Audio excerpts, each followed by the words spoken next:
அனைவருக்கும் கணித வணக்கம். இப்போ பார்க்க போகிறது 8ஆம் வகுப்புக்குரிய கணக்கு பயிற்சி 1 அதில் 11வது கணக்கு பார்க்க போகிறோம். 3/4 + 5/6 + -7/12 திட்ட வடிவம் டேஸ் ஆகும் அப்படின்னு சொல்லி கொடுத்துருக்காங்க. முதல்ல கொடுக்கப்பட்ட கணக்கை நான் எழுதியிருக்கேன்.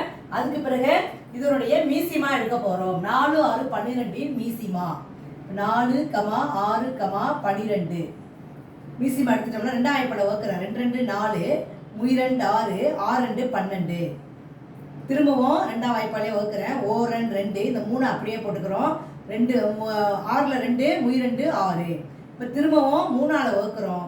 1 1 3 3 1 3 3 இப்போ 2 × 2 × 3 2 2 4 4 3 12 வருது. மீசிமா என்ன வருது?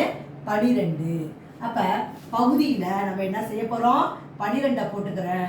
12ல் 4 எத்தனை வாட்டி இருக்குது? 3 வாட்டி இருக்குது. 3 4 12 3 3 பெருக்கினால் 9. அடுத்து ப்ளஸ் போட்டுக்கிறேன். 12ல் 6 2 தடவை இருக்குது. 2 5 10.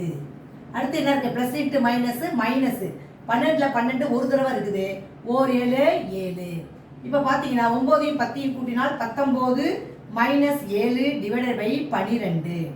19 7 கழிச்சோம்னா 12/12 12 சுருக்கினால் 1. அப்போ இந்த கணக்குக்குரிய விடை 1. ஆன்சர் வந்து என்ன கிடைச்சிருக்கு அப்படின்னு பார்த்தீங்கன்னா 1 என்பது இந்த கணக்குக்குரிய விடையாகும். புரிஞ்சுங்களா?